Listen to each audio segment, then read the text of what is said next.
Rob? Why is it every time I get on, my cat decides to cry? Hi, Sash. Anyway, so one of the first ones I got signed here. In no order, this is how I just filed them. I started taking some trades because I saw some other people do that at previous cons. Of maybe, you know, like for me, I didn't have a lot of these single issues from Ed McGuinness from Superman and Batman comic. But I did buy this recently last year when they came out with the graphic novels and the DVDs. So this will be really cool to get signed. So I'm just going to kind of show these to you really quick. So Ed McGuinness there. So some people kind of say how it looks like he's signed here. I did mention Robin 48. So it was really cool Ed McGuinness cover. One of the few Robin issues that I had signed, other than a couple as you'll see here in a little bit. Another Superman and Batman, Ed McGuinness. This is 26. There's a lot of people on here. It'd be pretty cool to go through and eventually maybe try and track more of the people down on this book. So I've got Ed McGuinness on here, really cool. Superboy, Robin. I do have this one here, number 4. One of the only few issues that I have from Superman Batman. I bought this issue at the show for our good buddy Stu Murray 47, and he signed it to Stu. So that is my Ed McGuinness run. Clark here had signed the Batgirl issue, which I'm really trying to find. Yep, he signed it right down there on Harley Quinn. So it was very cool. Dan Banks, Green Lantern artist for Kyle Rayner for a long time. I've had very few Kyle Rayner issues, so the few that I did, getting a chance to finally get his signature on the books. And he signed everything in green, and some books turned out really good with the green pen, and others not so well just because of the background. That was 58. Here is issue 100, which is one of the different variants here. So getting to see him do both, I about said John Stewart, Kyle Rayner and Hal Jordan Green Lantern on the book, I thought was really cool. And it's the 100th issue that he was on, so very cool. And then issue 133. So there's his signature down here. So that's all from Banks. And here is Wonder Woman. I said Clark earlier on the Arkham Knight comic with Batgirl. Here he is, Matthew Clark, doing some pencils on the Wonder Woman Rebirth one-shot, and I got him to sign here. He says if I can get a hold of Sharp likes to sign right in through here. So that's the only other book I got signed by Clark, so I got that little sequence. Joe Pedro, Padaro was there, and he's an inker, and he does, a lot of his own sketches, stuff like that, but all the books that I have of him were all inks that he has done. I love his ink work, especially on this Convergence number 2 of Batman Incorporated, Batman and Earth 2 Batman. It was really pretty cool. And there's his signature again on Aquaman number 1. Joe Pedro, jeez. I love this cover from Batman Eternal. This is number 41. Just a really, really cool shot of Tim Drake, Red Robin here. And he did the inks on that. I told him how much I really enjoyed this cover, and he, thanked me very much for it. His most recent thing is inking Justice League America in Rebirth, so he signed up there. Next is Mike McCone, and he charged $2 per signature, which I know some do, some don't. Some have, kind of like a tip jar that's essentially going to like the Heroes Initiative or different fundraisers and, events that they have kind of going on. This was just $2, so I had a couple. This is one of the only Titans books that I had signed. He also had done the cover for the Lazarus contract, which I have yet to read. So, but hopefully be reading this here. So this is Titans number 11. So he signed that.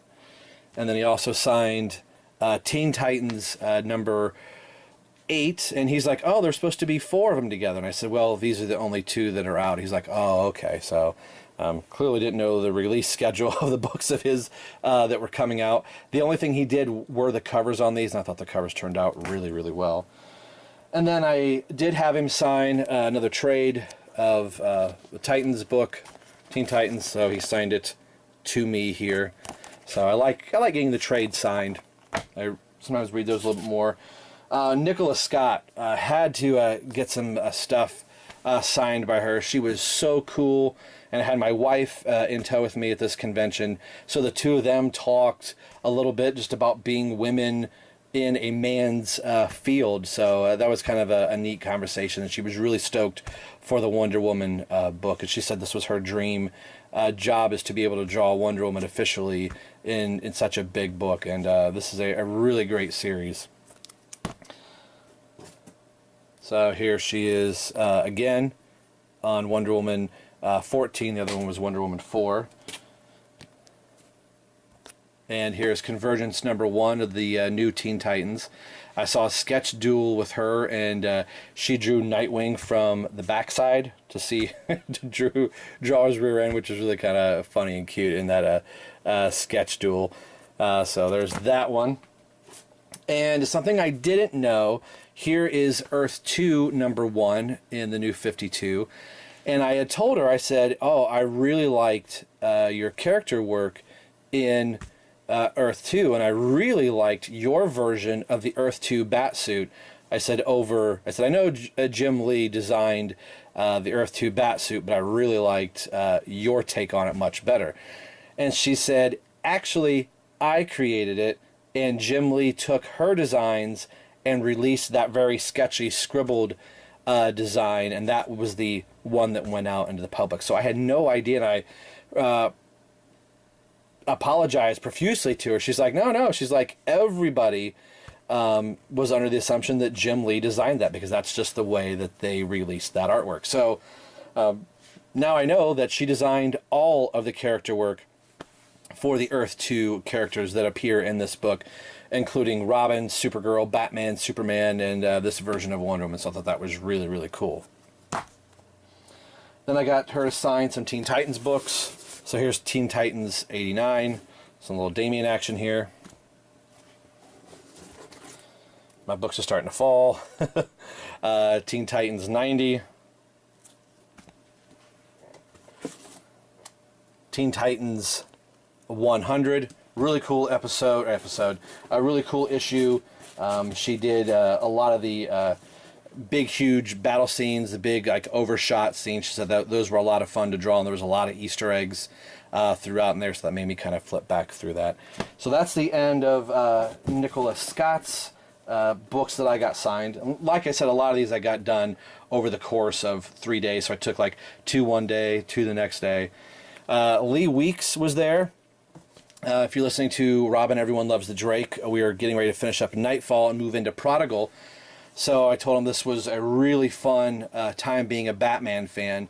We had the Azrael Batman, now we have the Dick Grayson Batman in here for one of the very first times, and it was really cool to see him draw this. So this is Detective Comics 680, and here's Detective Comics 679.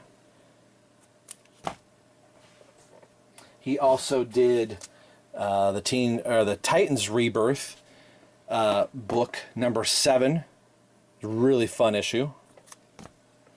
And I found this at the convention, and I got it for like $2, and had to run back over to his table and get him to sign Batman the Gauntlet. Very, very cool story. Very Tim Drake centered story. And he said this is still one of his favorite things that he has ever done in comics, and something that he is most proud of, and is always happy to see fans bring this book for him to sign. So I thought that was very cool to be able to find this at the convention. All right, somebody that I really wasn't... I didn't realize I was such a fan of them until I met him in person, and I realized I had a lot more books by him. And that is by Yannick Paquel, if I'm saying that right. this is from the Night of the Monster Men, and I wish I had some of the Scott Snyder and Yannick Swamp Thing issue from the New 52. I heard their run was really good until Snyder ended up jumping off on it to focus more heavily on Batman. But it's a very cool artist. Not many people liked this story, but I loved Yannick's artwork, and he did all the covers on the Night of the Monster Men. I think I got all of them signed but once. There's Batman number 7. Here is Nightwing number 5. He was so cool. He was also in the sketch duel with Nicholas Scott. It was a blast, us seeing the two together. And like I said, I took a series of books over the course of 3 days, and just got to have more and more conversations with him, and really became a fan of his. Completely forgot to bring my Batman Incorporated stuff for him to sign. So that was Detective 941. Here is Nightwing number 6. Here is Detective Comics 942. Like I said, I'm missing one out of that series. He did interiors for this, for Batman 50.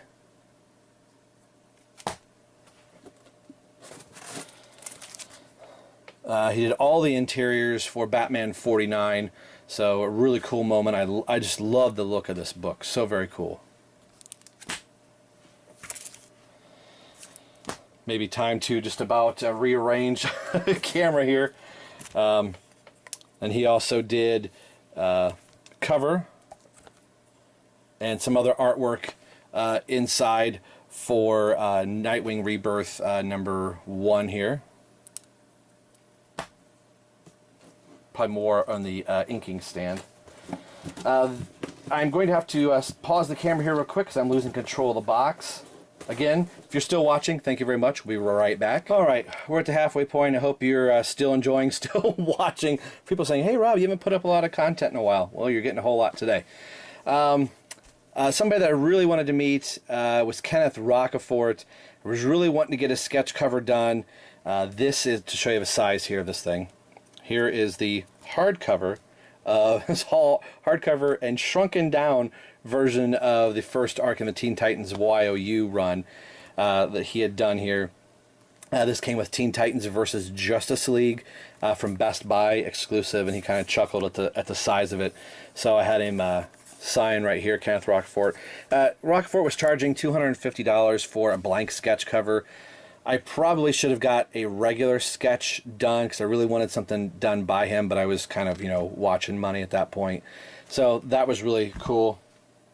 I had him do the full version of that comic right here so you can kind of see, the size of the two. So Rocafort was very, very cool. Really nice guy to talk to.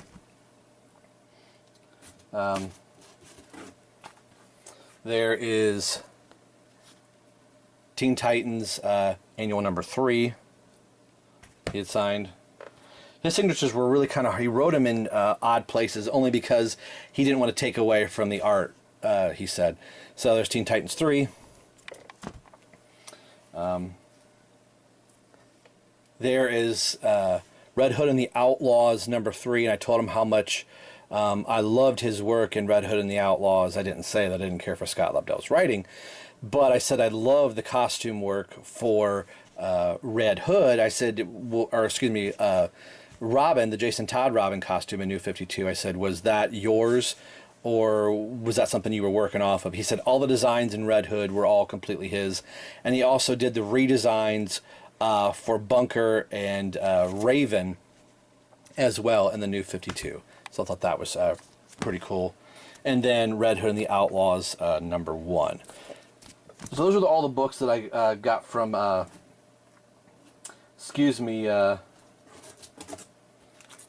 Kenneth Rocafort. I'm losing my train of thought as I'm going through my books here.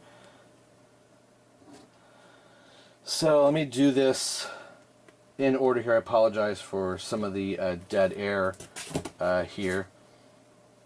So Robson Rocca has done he's on the Green Lantern books, and I'll show those in just a little bit. So here's the New 52 Batman Eternal. And, he did, well, again, like I said, a lot of interior work, and here's, name is right up there, there's the signature. Quickly is becoming a favorite of mine. Batman Arkham Knight number 4, which that'll play to in just a minute. Here is Justice League versus the Suicide Squad number 5, and the signature's way up there. Real sweet guy to talk to. He, at the last day of the convention, we came over to get a couple more books signed. He asked if I had these. He gave me these 2 books. Green Lanterns number 21, signed down here at the bottom, just out of reach there. And number 18 as well. I hadn't been reading the Green Lanterns title, but he was so cool and so nice to talk to that I think I may pick it up just because I really like his art, and you'll see why here in just a second. A friend of mine was able to get Pete Tomasi's signature at another convention a few months ago. So there's Tomasi's signature, and Robson is right there. This is the Batman Arkham Knight one-shot, the Robin special. And because of this Robin special, and Rockefeller charging just a little bit more than what I was willing to pay for a sketch, I thought, well, I want to go over to Robson's table and see how much he's going to charge to do a sketch. And been such a big fan of the Arkham Knight video game, I thought, and I really liked this book, I thought it'd be really cool if he could draw a Tim Drake Robin in the style of Batman Arkham Knight. And as I was talking to him about it, his eyes lit up. He said, oh, he very much loved drawing this issue and thought it was just a cool take on Tim Drake. So my blank sketch cover, this was $120, and it was all kinds of worth it. I got on the Batman and Robin Eternal blank sketch here, and here is his Tim Drake Robin from Batman Arkham Knight. This is a fantastic sketch. If this was the only thing I got at the convention, I was completely happy. This is such a beautiful sketch. A lot of, like, you can definitely tell where the red is. It's more in the more muted tones here. And he said, hood up or hood down? I said, it's a dealer's choice. I said, do whatever you feel. He's like, oh, I didn't get to draw the hood up in the issue, so can I do it on the cover? And I was like, dude, do whatever you want. And this was fantastic. And he said, the guy that was standing beside him, he's like, there were a lot of people taking a picture of the book as he was doing this, and somebody offered him $200 for this, and he's like, no, it's for a friend. So hearing a guy that was beside him saying, no, this is for a friend, it really meant a lot to get this book. So I really wanted to share. This is why I wanted to share and do this video with you guys. Bernard Chang was there. I only have 2 books from him. Here is Batman Rebirth, DC Comics Rebirth, Batman Beyond number 1, which I'm not really reading this. I only got it through the bundle that I have here, but I did read all of this. The DC Comics YOU Batman Beyond with Tim Drake as Batman Beyond, which I know some people could like it or love it or whatever. He asked if have they resolved his version of Tim Drake yet. I said, no, they haven't. He's like, oh, I'm anxious to see what they do. He said, since his version of Tim Drake just vanished. So, very cool. That's all I have of Bernard Chang. And this is the next to last here. And I have quite a few books here by this gentleman signed already. So I'm going to go through these fast. So bear with me.